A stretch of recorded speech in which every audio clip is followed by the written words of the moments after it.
Hey, y'all. Welcome to Cross Politic on the Fight Laugh Feast Network. Pastor Toby, Chuck Knox, I'm the water boy. It's good to be with you. And seriously, Elon versus Trump, I mean, who's going to win? I'm on the edge. I know we're going to lose. That's all I know. We should start a money, no, Gabe, pool, No, we have enough debt. Yes. Not spending but more one money of us on will that. win. I don't know about that. You don't know? No. That's funny. Just gonna let that music play. Yeah, I was just going to pass it off to you so you can announce bring in our Bahnsen. We're grateful to have with us the one, the only, Mr. David Bahnsen. He's the founder Do we got music for him? of the Bahnsen Group. I probably do. $7 billion in wealth management firm known for its principled approach to investing. One of those rare things in this world. Can David hear us? He writes for National Review, hosts the Capitol Record podcast. I like that you picked that music. Godfather. And he is the author of There's No Free Lunch, Full Time. He's also the author of Crisis of Responsibility. Crisis of Responsibility. Yeah. I didn't make it on the bio? Yeah, I don't know. They're leaving it out. I don't know. Anyways, offering bold, faith-driven perspective on markets, culture, the meaning of work. Mr. Bahnsen, Godfather Bahnsen. Thank you for joining us once again on Cross Politic. Thank you for having me once again. Always a pleasure, my friends. I appreciate the fact that you mean that. Yes. I do everything for you. I just found his tweet on, he says, every person, this is David, every person still willing to think with their own brain knew that some moment was coming when Elon Musk and real Donald Trump turned on each other. But as someone batting about 900 over how all things Trump would go the last 10 years, I have to say that even I am shocked at how quickly and how dramatically this thing has unraveled. Yeah. This is wild even by the clown car standards previously set and not about to let up anytime soon. Yeah. Hashtag popcorn. I would have appreciated that tweet before they actually got in a fight, David. But, As far as the notion that there was going to be a Yeah. disintegration, Well, I can send you some Okay. Fair enough. very specifically predicting it. Wow. So, David, you wrote this article last week, and it immediately caught my attention and read through it. Dealing with the debt in Daveland. In Daveland. And one of the things I noticed with you over the years, I mean, like, to me, you lean more as a pragmatist. And versus, I didn't say that. I always hear usually from you, like, all right, hey, here's the cards that were dealt. Here's how we deal with it. He's a realist. And I think it's my view, and I'm sure you think this way too. I'm not taking this away from you, but my view is we got to be talking about what is, how what cards are dealt to us, and what ought to be. Yeah. Because that brings us back to the scriptures. That brings us back to wisdom. That brings us back to the target, what we should be aiming for. Because if all we're doing is talking about what is, and we have no real aim, this is to me the Republican Party. They always talk about what is, and there's no real aim, no telos, no end goal. Then you're just going to constantly be dealing with the is, and that's, you said in your article, over the last 25 years, about 8% of the legislation that has increased spending has come from the Republicans, 8% from the Republicans, 12% from the Democrats, but nearly 80% has been bipartisan. Yeah. And so talking about what ought, and this is one of the reasons why the article caught my attention, is because you actually were talking about ought, which you even state in the article you rarely do, because it's just kind of David's fantasy land a little bit, and it's just not productive given kind of all the the constant barrage of what we're having to deal with what is. But maybe now our debt is 37 trillion now, and how should we get out of debt right now? Well, to me, there's absolutely no conversation to be had. It isn't ignoring the what ought. It is that the what ought is itself secondary to the initial thing, which is stopping the addition to the debt. Mm-hmm. So it would be a very weird thing for a husband and wife to say, we spend 10 grand a month, we make 7 grand a month. Hey, what are we going to do about the 100,000 of debt? Before you talk about the 100,000, can we talk about that 3,000 delta that Mhm. is adding to the 100 every month. Yeah. These are numbers that may or may not fit into a particular middle class family's world. But my point is, it's exactly the dynamic with the country. We had a balanced budget in 1969. We had a balanced budget in 1999 and 2000. But you basically have had 65 years post World War II of deficit spending, meaning you spent more than you brought in. Yeah. So dealing with the 36.9 trillion of debt, 29 trillion of which is owed to others, 7 trillion of which is they owe it to themselves. So that's a little different. I think it's an absolutely incoherent conversation apart from dealing with the deficit. But Uh-huh. I don't think most people, especially most Christians, even know the difference between the deficit and the debt. Yeah. Yeah. The basic vocabulary would be a good place to start. But you're king for a day. Yeah. You're President Trump right now. Elon's firing at you. Hold on. Okay, but President Trump is not king for a day. So that hypothetical king for a day is really king for a day. It's monarchical. Yeah. You can do things. You're a monarch. Yeah. But President Trump, despite some of his aspirations, he can't fully go around Congress either. I mean, he obviously is not a big fan of separation of powers, but there is still some limitation. Yeah. Where I'm talking about if I were king for a day, meaning I had no limitations, what I would do. Okay. So if you had no limitations, talk about what ought with me. I've never done this with you before. Yeah. Pretty excited. Well, I don't believe we should spend more than we bring in. So I believe a balanced budget is just the very, very, very first thing that ought to happen. That in a time of war or in a time of extraordinary circumstance, there is room for a wealthy nation to add to debt, but that basically the norm, the baseline should always be living within your means. I do not find that to be a controversial statement. So why do you put that in the ought category, though? Because it isn't. That isn't reality. It's a very basic point. Yeah, it is. It's like I mean, Gabe, it's not only not, it's not even close. Yeah.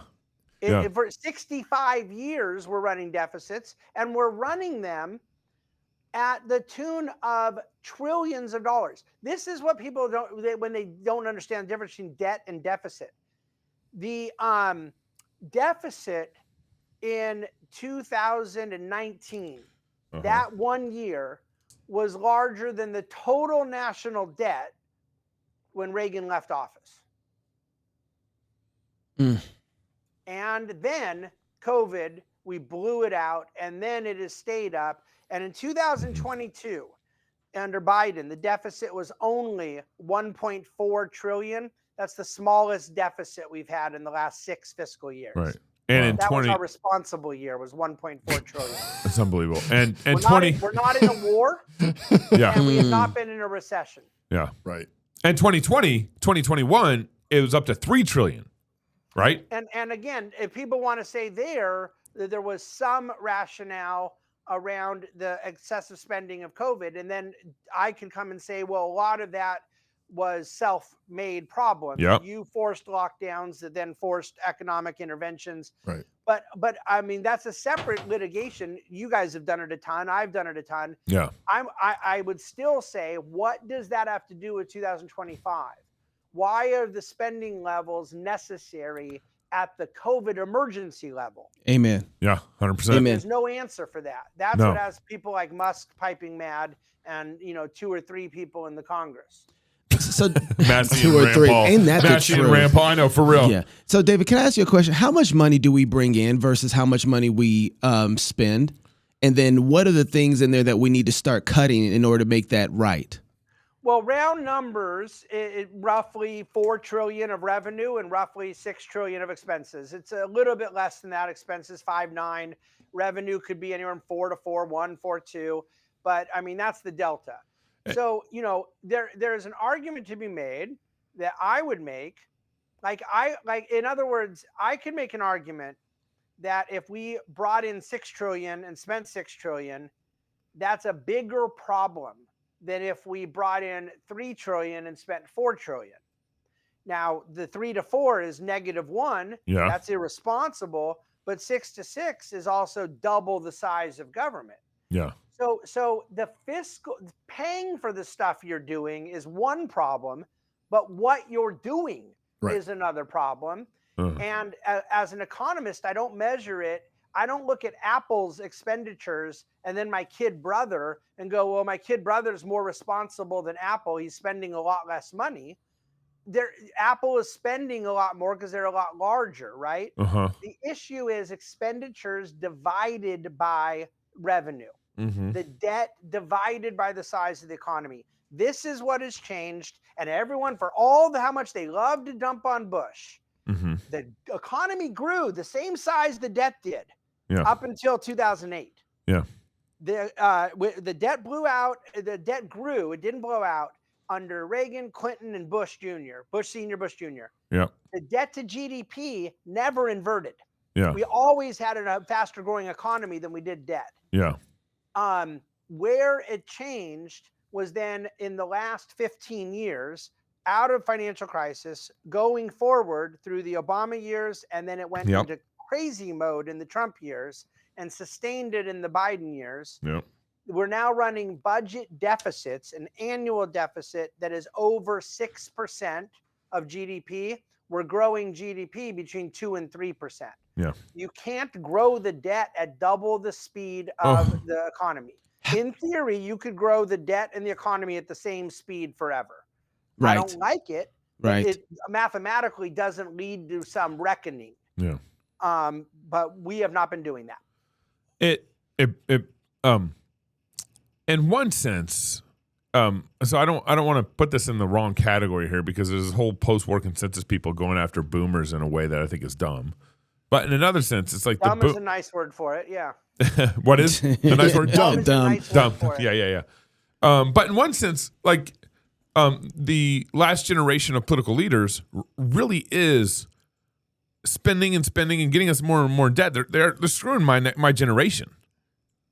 And your point about the COVID stuff, that was all the older generation that led that. I mean, I think it was in 2019 we had 4.6 trillion in spending. Our budget spent 4.6 trillion or whatever in 2019. Then when, as you pointed out, it went up there by 2 trillion, 3 trillion, then back to 1.4 trillion. But then you also point out in your article, it's like this has been a bipartisan problem for decades. No one's dealing with the debt. And so like my generation's coming into this now. What is it? $300,000 per family now where the debt's at? Something like that. I don't know. Would love your thoughts on that. Well, I think if I'm being totally honest with you, I actually think it's a little bit worse for the Republicans than the Democrats in this sense. I do not want to solve for this problem with higher taxes. I believe that I am an overtaxed, high net worth individual. Yeah. But the Democrats are willing to do something about the debt. They're willing to raise taxes and try to generate additional revenue. I believe the deficits would be smaller, but we would have a larger government, a less productive economy, and I believe it would grow the size of Leviathan, and it would be a bad policy mix. Yeah. But here, the thing that drives me crazy with the Republicans, and I'm sorry to criticize those that believe the current administration is supposed to be immune from criticism. Yeah. But we have decided that we care about debt and deficits when the president's name is Barack Obama or Joe Biden. Yeah. And we don't care about it when the president's name is Donald Trump. That's right. And it would be a different Republican to be the same thing. Clip that. Republicans are great Yeah. at dealing with the debt when they're not in power and can't do anything about it. And that's chicken something. Yeah. Scoobalon. Chicken Scoobalon. There we go. So then you really do love the big, beautiful bill. Is that what you're saying? Well, look, the big, beautiful bill has some things in it that I think need to happen and are good.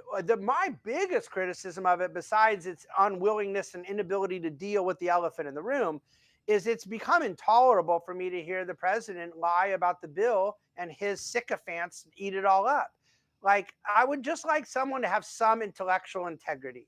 When he says it's the biggest tax cut in history, it's not cutting any taxes.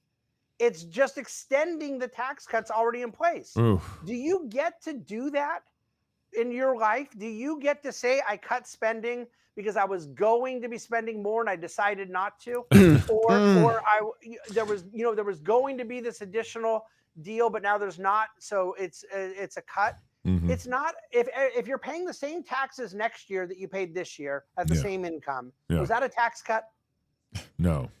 Right. So No. yeah, they're extending tax cuts that are set to expire because that's the way they are passing legislation now. So it's a criticism of his own legislation Yeah. that it was not ever made permanent with these minor marginal income, personal income tax rates. Yeah. But there are certain things in the bill I like a lot, and I think all those tax cuts need to be extended. I believe people's marginal income tax rates are too high. Mm-hmm. And yet I believe that because I believe the size of government is too big. It represented something in the 16 to 18% range of GDP forever, and people criticized it. Now it's gone, post-COVID, it had gone up above 25%, but it's sitting 22, 23%. You go, okay, well, 22 now and 16 then, that's not that big of a difference. Yeah. A 6% difference on a $30 trillion economy? Yeah. Yeah. It's a massive difference of Yeah. resources. That's right. Of capital, of time and treasure that are allocated to unproductive things Yeah. that are run by bureaucrats versus human beings producing goods and services that make a difference in our lives. This is the economic issue of our day. How's Ross Vought coming up with his numbers then? Because he's saying the bill reduces deficits by 1.4 trillion over 10 years when you adjust for CBO's one big gimmick, not using a realist. There's someone else's tweet on it, but he's saying that it's reducing the deficits by 1.4 trillion over the next 10 years. Well, over 10 years, it's 140 billion a year. Yeah. And we're running deficits. It's adding to the national debt. The debate right now, where people like Ross are saying, it's better than their CBO saying. Yeah. The CBO scoring yesterday said 2.4 trillion. It adds to the debt over 10 years. And they're saying if we get better growth, it could only add 1.5 trillion. Soaking wet, the most optimistic projection, which is basically fantasy land, is that it would only add to the debt 1.5 trillion. But here's the thing. That is assuming a dynamic scoring in growth, which I normally want to do. And all these guys are right. Yeah. Some of my best friends are the people saying the CBO has always underestimated growth. Yeah. But that's when he brought the corporate rate down from 35 to 21. Yeah. When Reagan brought the marginal rate down from 70 to 28. When Kennedy and Clinton brought big rates on investment down. Yeah. There's no rate changing here. Why would we be getting a boost of additional growth because we're going to extend some of the tax cuts the same way they've been the last 7 lousy years? That's right. I don't. That's right. If this wasn't them in office, they would all see this. I would believe. God, right?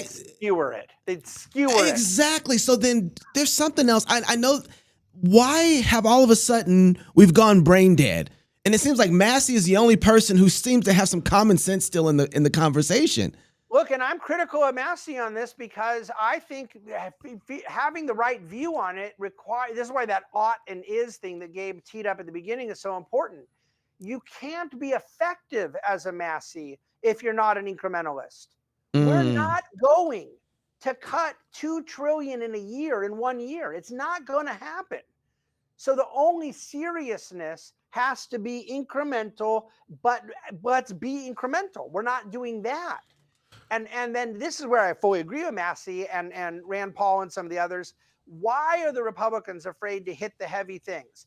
Because anybody can come out and go, like the Doge stuff, we're going to get rid of these USAID and stop some of this thing here. And after months and months and months, they find like $90 billion and a $6 trillion budget. That's right. That's right. If you want to do big things, this is what I say all the time. If you're a family is spending $100,000 a year more than they make, and then the husband comes home and says, we're going to change the Wi-Fi plan, from 60 a month to 40 a month. Cut our Netflix subscription.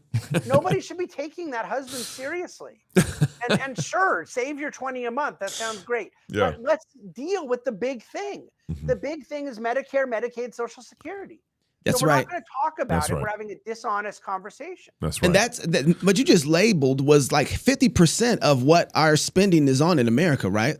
65%. Oh, stop. You just cursed at me. Most budgets, I think Idaho is 60% on including education. I think Okay. 60. Can we put your crown on so we can go through and fix this? Let's crown you King Bahnsen for a moment. David knows how that play gets run. Well, The yeah. next scene, he dies. You're the godfather now. Yeah. If nominated, I will not run. If elected, I will not serve. just do it for 30 seconds and do everything you're about to tell us, then you can quit. So, David, but let's go through this though real quick. So you got the King's hat on for a day. What's the first thing that you're doing? The first thing is to stop the bleeding. So that's a balanced budget. Going forward, you can leave that balance on the credit card, and maybe we're going to leave it there for all 4 years, but we are going to stop adding to the credit card debt. Yeah. Now, the challenge is that you have to cut spending to do that without cutting growth. So you need to figure out how you can cut things that are not going to, create a deflationary spiral.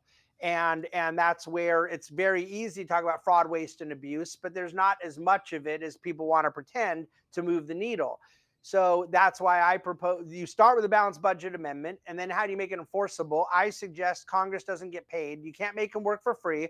So I said $36,000 salaries, any year debt to GDP is over 100%. I'd be willing to do 90%. And then staff is volunteer because you can do that. So basically no one's getting paid unless they keep it under debt to GDP limits. And then you have a balanced budget amendment, and they say we can't have a balanced budget amendment because we have to have the constitutional ability to run deficits in a wartime or some national emergency. And I say, fine, you put that in the legislation. That's the realistic way you're going to have to get it passed. We obviously ran deficits as a country in the Revolutionary War when we had no revenue. Right. So there is a very easy legislative fix to that. You literally legislate. This is no executive order, none of this imperialistic nonsense that has no staying power. Yeah. Congress has to be limited by legislation that they must have a balanced budget, the way our families, the way our businesses, the way our churches, organizations can't keep functioning with perpetual planned red ink. Now, sometimes a family has a deficit year because a husband lost a job. Sure. Or because somebody died, or because there was a car accident. Bad things happen. Yeah. I'm referring to the perpetual planning of deficits. That is, to me, the part that is so easy for American people to understand. If you have an unfortunate, unforeseen circumstance, that's different than planning on perpetual. So you start there, and then again, the key and some of the ideas I had in the article Gabe referenced are we have to maintain growth. You got to get real growth, net of inflation, back up above 3%. And as long as growth is stagnating at around 1 or 2%, then you're not going to get the revenue base necessary, the economic vitality to grow the tax base that's going to feed what we need to feed the government's costs. Okay, so first thing you do is an amendment to have a balanced budget, and you give it some teeth. And then you maintain and incentivize growth. Before we move on to 2, how do you do that? Because I think everybody would say, yes, we want to do that. We want to put hard tariffs on people who are outside. We want to bring American jobs back to America. How do you create and incentivize growth in an economy? Well, first of all, you really hurt growth by saying the other things you just said. Why? The government does not need to figure out where we're going to get growth by whether or not we should be buyers or sellers of product, or who we should be selling to, where we should be making it. Amen. You're going to get more growth by business owners saying, hey, you know what? I can make this product cheaper in Vietnam. I can source this part cheaper in Idaho. I can hire these people better at this school in Florida. Business owners need to make that decision, not government employees. And so it's anti-growth to let the government have its hands on the lever of centrally planning the economy. Now, with that said, there is very little. Again, tell me if we're in Dave land. Oh, we're in Dave land. I only want to live in Dave land. Yeah. Because I believe that we got more revenue when Kennedy cut tax rates, when Reagan cut tax rates, when George Bush Jr. cut tax rates, and Bill Clinton cut investment tax rates, and when Donald Trump, term 1, cut corporate tax rates. 5 out of 5 times, meaningful rate cuts brought more revenue in. But politically, there's no possible way that I'm going to get a lower tax rate right now. And Donald Trump would raise my tax rate in a heartbeat if he had the Republican votes to do so. Oof. So the populist wing is now more with Liz Warren and Bernie Sanders on upper tax rates. But you're not going to get growth by taking middle class tax rates. Let's say their effective rate is 20% or 19%, and we brought it to 16%. There's not a ton of job creation in that segment. Right. It's the right thing to do morally if we had a right-sized government, but it's not pro-growth. So the only way you're going to incentivize more production is at the higher end, and that's untouchable politically. Mm-hmm. One of the things I suggested, though, in my article was capital gain rates are right now for people that have more assets and income. They're at 20%, and the Obamacare tax is 3.8%. So if you have a capital gain, you're going to pay 23.8% federal plus whatever your state income rate is. Mm-hmm. I suggested lowering that to 8 or 10%, cutting it in more than half for any asset held over 10 years. Because what's happening is, remember, when someone dies, they don't pay any capital gain tax. It steps up. So the government's getting no revenue. And a lot of people say, okay, I bought something at 40. I'm now 65. I've made a fortune on it. Apple stock, real estate, my family business, whatever. And they just sit on the asset. Where if they sold it and it was reinvested into new productive activity, it avoids stagnant economic. It avoids stasis and becomes more dynamic. So I'm trying to get capital dynamic and moving. And I think people would pay 8 or 10% tax for long-held assets, but they won't pay 23%. And so this does two things. It gives more revenue to the government, right? Because they're going to get zero now, because people are going to hold it till they die and then pay no tax. There's this thing called step up in basis that happens at death. Or they'll pay a lower tax now, but it's more revenue to government, and then it reinvests into new activities. And it's feeding more R&D and more activity, more investment, more capital goods, et cetera. That's pro-growth, and it's more revenue to Treasury. I think it's a very common sense idea. You know, David, and it helps the middle class. It does. You just made me think of, locally, one of the things I've wanted to do and love to see in my lifetime happen is get rid of property taxes, but also recognize the revenue problem and figure out how to tax in a way that, obviously I think we need to reduce. Getting rid of property tax, we need to make cuts, but also shifting the property tax. If Gabe's king for a day, I'd prefer in Gabe land, I'd prefer a 9% flat tax for everybody. If I'm king for a day, but again, given to what is, how do you transfer? What would be your proposal? Get rid of property taxes like in a city or a state like Idaho and maybe turn it into sales tax. What's your ideal kind of scenario in doing that? Well, again, it's very important we realize that cities and states, for federalists like me, for localists, for people who believe in subsidiarity and want a smaller Washington, D.C., that tax base is important, because the less things that we are having done locally, the more things D.C. is going to try to do. Yep. So the question then is, if you're going to take a key revenue base away, what are you going to replace it with? Now, most property taxes and it's different in different states, because Florida and Texas use them entirely as a substitute for an income tax. So I'd far rather have a property tax system of Florida and Texas than an income tax system of California and New York. But a sales tax is very regressive, meaning you're going to have, like, let's say someone makes $50,000 a year. What they spend on soda pop and household goods is a much higher percentage of their income than what I spend, right? Yeah. So that means that you're relying on a tax base from lower income people versus higher income. People higher income are still going to pay way more in taxes, Yeah. but the rate is going to be more regressive with a sales tax versus property. Yeah. That stuff gets tricky, but honestly, Gabe, if you were really going full Dave land on this, Yeah. you don't have to worry about a ton of it because so much of property taxes to fund a public school system. And I think that we would have a very adequate privatized education system in Dave land. Yeah. Where there would be I like classical Dave land. schools, Christian schools, Yeah. home schools, Yeah. and you wouldn't need the very high cost of a public school bureaucracy. Yeah. King Bahnsen, let's move. I want to go to the next thing So, okay, go ahead. because I want to keep going through this until Is Pastor Toby mad at what I'm saying? Because I haven't heard a word from him. I know you guys have just been going. Well- They've been talking, and I haven't. If I had my druthers, I would just close off the two angles and just be me and you. You actually have but- control of our mics. You Yeah, can I turn know. our I'm mics just off. trying to be a It's Christian true. here. Yeah, no, but I was just going to ask about. I think that he already hit step 2, but I was going to ask about Social Security, Medicare, Medicaid. Oh, Yeah, yeah. I want to get there. Let's go. Yeah, so let me do this one in what I think is not fully Dave land, but also not exactly political reality right now, but in theory, I think could be, and certainly I think should be. Medicare, you're not getting rid of, but I really do believe Medicare could save about $500 billion a year. Okay.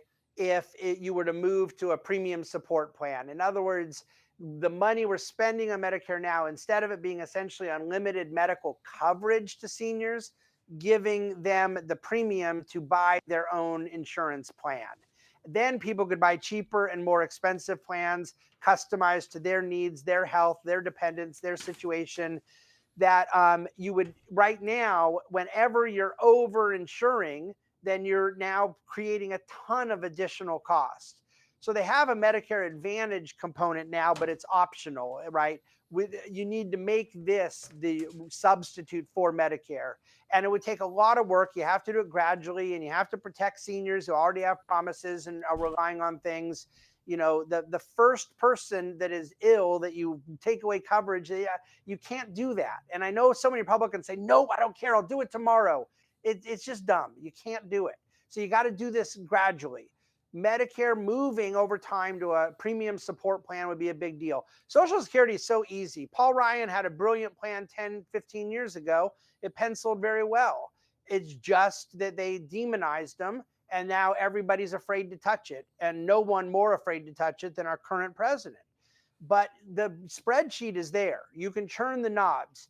I suggested that anyone who is currently under the age in their 50s, like in other words, everyone in their 60s is getting what they're either already getting or been promised, and that you have some kind of age bracket in the 50s where you move the retirement age up to 68, and then under the age of 50, people in their 40s, 30s, you move it to age 70. So you move the eligibility age up a couple of years based on, tiering it over the next couple of decades, if you follow me. Yep. That saves trillions of dollars. Yeah.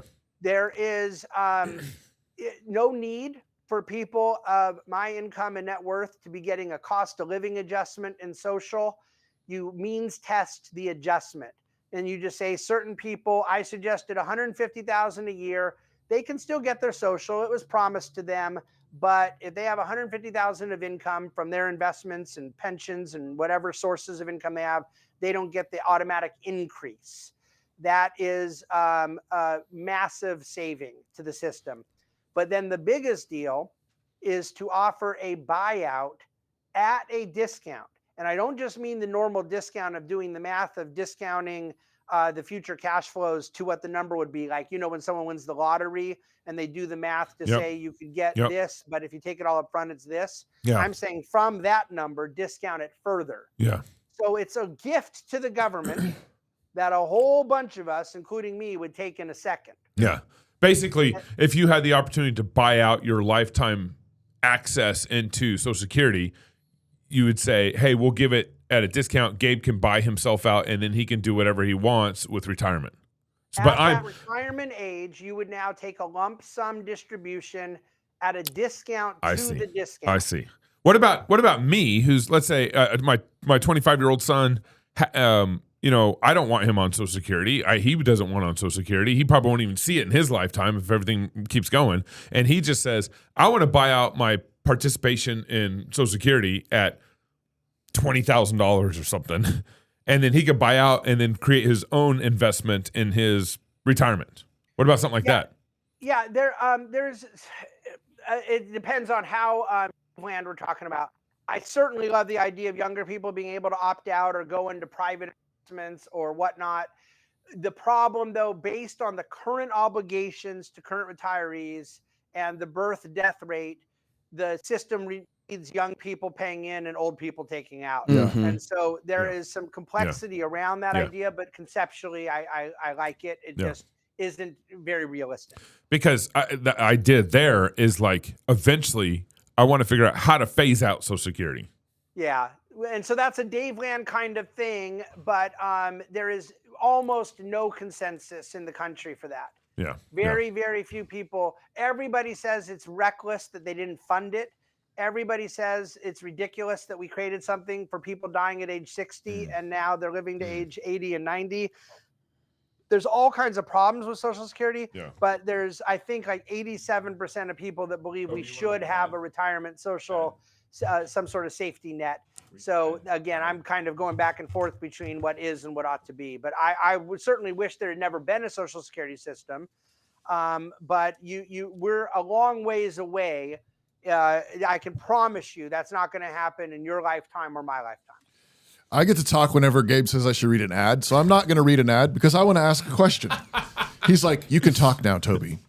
So I'd like to ask you about growth by deregulation, Mr. Bahnsen. Oh, I couldn't wait for that one. Why you take the best one? I know. Well, you guys keep talking, and I'm like, there's so much goodness in this. I got to skip ahead. All right. For decades, the princes of information have ridden their high horses. January 6th is a day that will forever live in infamy. Looking down at the unwashed masses who didn't subscribe to their papers or bow at the altars of their ceremonial nightly broadcasts. And the message said, end of message. The total initiative relative to what we're going to do with more Border Patrol and more asylum officers. This is the best Biden ever. They spoke peace to their viewers while plotting lies and propaganda. Ivermectin is a drug that is commonly used as a horse dewormer. Misinformation. You are fake news. We need to move on from January 6th. I say no. You don't move on because January 6th was an atrocity. It was one of the worst moments in American history. These legacy media outlets are watching their empires crumble while independent journalists and content creators like us, exclusive interview with the creative meme veto power. The ones they once mocked, are building armies of followers. Legacy media is just not as important as it thinks it is. Joe Rogan's more important than any of us. It is very simple. They're failing because they lied. And with every lie, they smiled and said, But they're really criticizing science because I represent science. When you build your empire on deception, don't be surprised when truth comes knocking at your door with an eviction notice. Why is deregulation key to growth? Because regulation is a cost.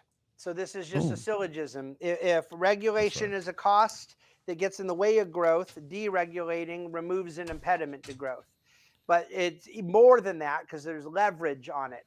Not only are you, let's say it costs you $10 in your business to comply with the regulation, you eliminate it, you've saved $10, but I think you've then added $2 of revenue. You save 10 of cost and added 2 of revenue because you're not now needing the resources to go think about complying. Right. You don't have to hire the bean counters and the HR and the this and the that. Cost of and it's people that have a very small business, a very simple business, regulation really bothers them. But because of the class warfare of our day and the sort of populist insanity, I don't think people realize how obnoxious the regulation burden is to big companies. Right. Mm-hmm. Now, it is true that big companies have a lot more resources to deal with it. They have more lawyers and accountants and lobbyists and this and that and the other. Regulation is largely a subsidy to bigger companies in the sense that it hurts smaller companies from becoming more formidable competitors. That's right. Right. So you get more growth out of deregulation because you get more competition, because out of deregulation, there's now an ability for someone else to come challenge the big player. Amen. Now, the big player might still win, but the big player now has to win by better service. Better. Yes, exactly. By growing, by That's innovating, by better customer service, by better product innovation. That's right. They have to become a better company. Where right now regulation serves as a moat around their business. They can be more stale. They can be more fat and lazy. Right. And still win because the other companies are struggling with the cost of regulation. Dave, why isn't deregulation more popular with the populist movement? I mean, it seems to me like this is all about the little man. This is all about you're talking about bringing jobs back to America. Talk about the Rust Belt. Talk about blue collar workers. I mean, regulations are killing the little man, the little guy. They're killing small businesses. They're the ones that actually, as you said, they're actually subsidies in a sense to the big box stores and the whatever, and middle class families and spending. Why are we going the tariff route or whatever? What it seems like such low hanging fruit to just say, how about we there's a guy in our church that just was telling me they've been doing a dairy. And they've been selling milk locally, and it's been going great and everything. And they decided to open up a gelato shop. And the gelato shop is going gangbusters, and they were like trying to figure out how to use their milk to make the gelato. In the state of Idaho, it's illegal. Because the number of regulations you have to go through, basically, and I mean, they could do it if they were gazillionaires. Or lived in Daveland. Right. But it's like, and so they're closing the dairy because the gelato shop's doing better.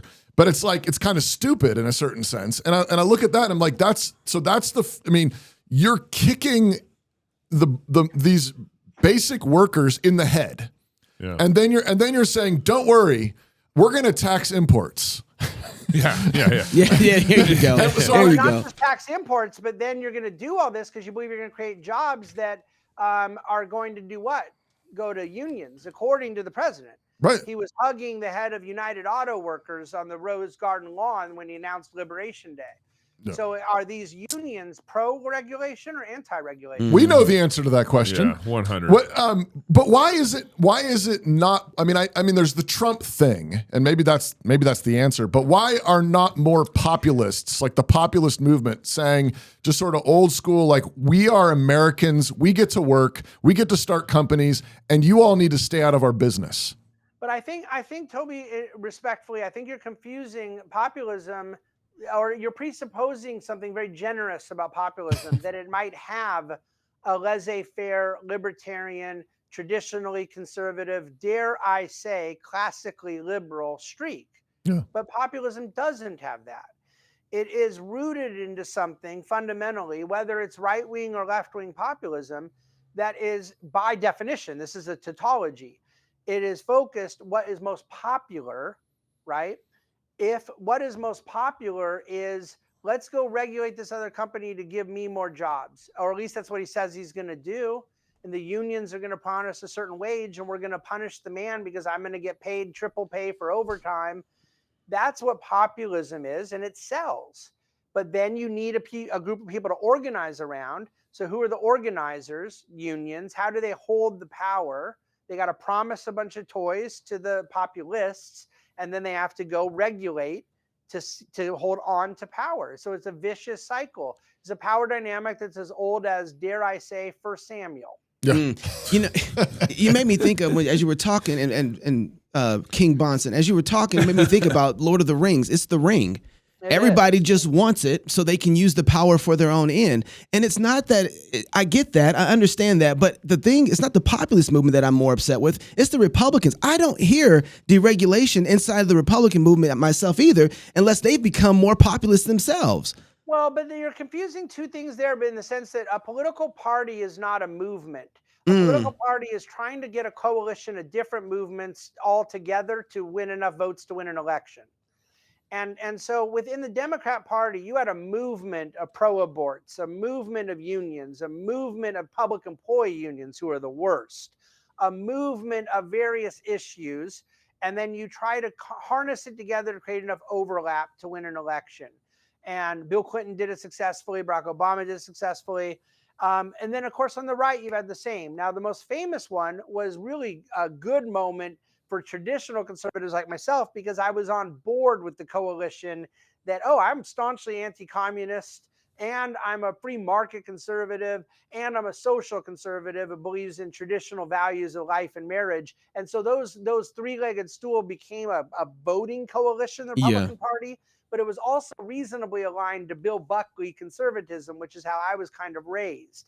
Now that coalition's different, right? You basically, it's a liability to be a Reaganite in the Republican Party now.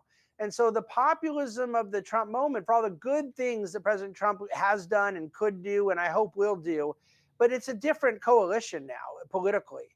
And so if you say, I mean, he literally knew, he has an incredible political instinct. He knew he could go say, I'm going to support the longshoremen unions on this deal, and I'm going to promise them that there will never be threat from technology. What Republican would have ever gone along with that? What conservative would ever go along with that? What principled person would ever go along with it? But it was populist. Okay. I think we're almost at our hour with King Bahnsen. I know. I have one more question. But do you want to ask him about this? I want to ask him about the Trump Elon thing a little bit more. I do too. Yeah. You know what, David? My only question here is, you talked about this wasn't real policy work, but there are people out there who are doing real policy work around conservative ideas and reducing the budget. Who would you say those people are for us to be paying attention to? Or do you think there are anybody? No, I mean, it's two different things. You need the think tanks. Traditionally, the way really good things have happened is you have think tanks doing policy work, and they're ideological, and they're not as worried about the politics.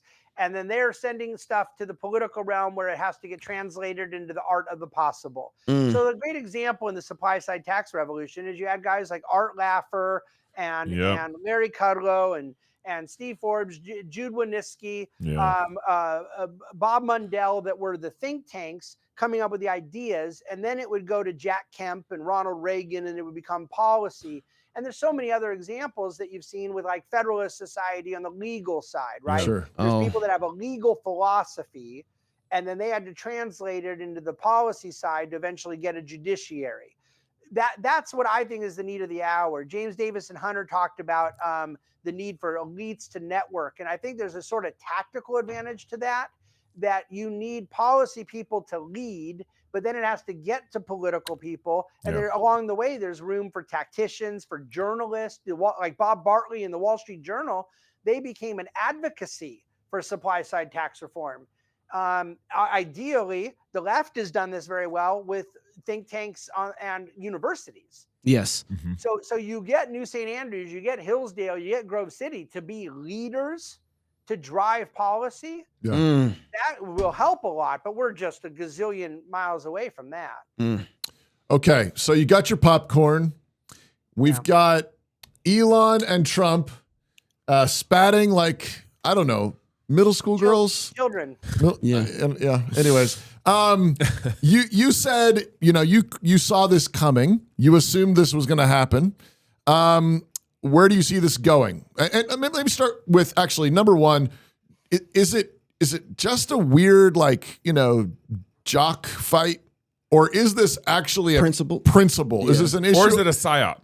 Okay, or did they plan this? And then so what's the cusp of the issue, you think, and then where do you think it's going?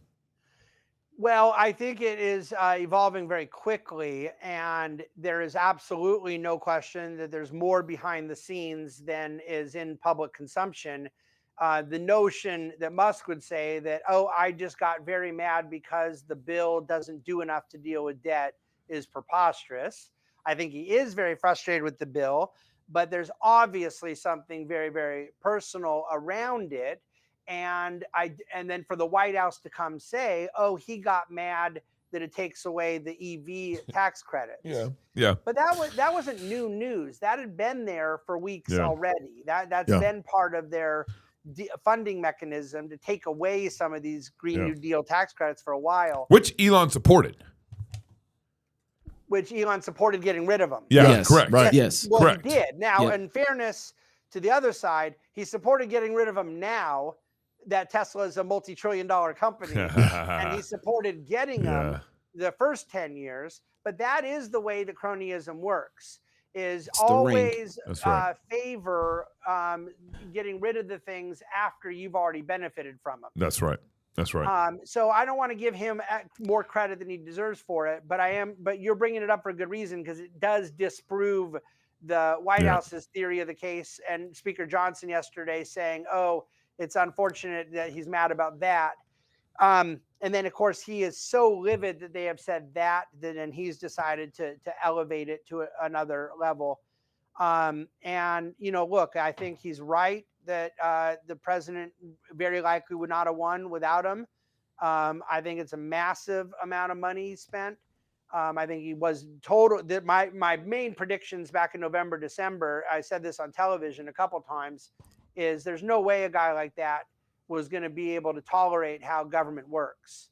Yeah, right. You in your own business, the freedom you have to go get stuff done versus what happens in a governmental context. Yeah. It's really a very difficult way to live. Yeah. And that caught up to him. And then now this Epstein thing today and stuff is just an escalation that is obviously, I mean, there is a sense of entertainment to it. President Trump is a reality TV president in a lot of ways, but it's not good. And ultimately, people shouldn't kid themselves. It doesn't cost a ton of money to win a midterm election. Elon Musk is perfectly capable of playing deep enough in certain midterms to hurt people on the Trump side. That's what I was going to ask. This is a big deal. Yeah, that's what I was going to ask. Thank you. So I'm about to read our ad for Fight Laugh Feast this fall on raising children as part of the answer to the moment we live in. You're going to be a speaker there in Nashville, October 16th through the 18th. Let's go. And he's part of our live show. Last question, real quick. Just why is Christian discipleship, raising our children in the Lord, such a crucial part of actually answering everything we've just been talking about? That's right. The first reason is the most important, is that because it's faithful, and a person who isn't doing it is being unfaithful. And so responding to the call of being a believer with obedience, with faithful obedience, is the table stakes of being a Christian. It's what discipleship literally means. Beyond the response of faithful obedience, there's a generational leverage that comes from raising kids in the nurture and admonition of the Lord. So we not only respond by faithful obedience, but we receive the benefits of multiple generations serving the Lord. That's right. So it feeds on itself. And the problem is that it works the other way too. This is all of God's created design, Pastor. Everything is always and forever, either in a negative feedback loop or a positive feedback loop. Things are always building on themselves in a virtuous way or a vicious way. Raising kids is the ultimate virtuous cycle, because you're not just, if you're really raising kids in the nurture and admonition of the Lord, as I define it, you're raising kids to then be Christian lawyers, Christian think tankers, economists, entrepreneurs, milkmen, educators. You're broadening their Christian life into the culture, into the marketplace, and then they're raising their kids to do the same.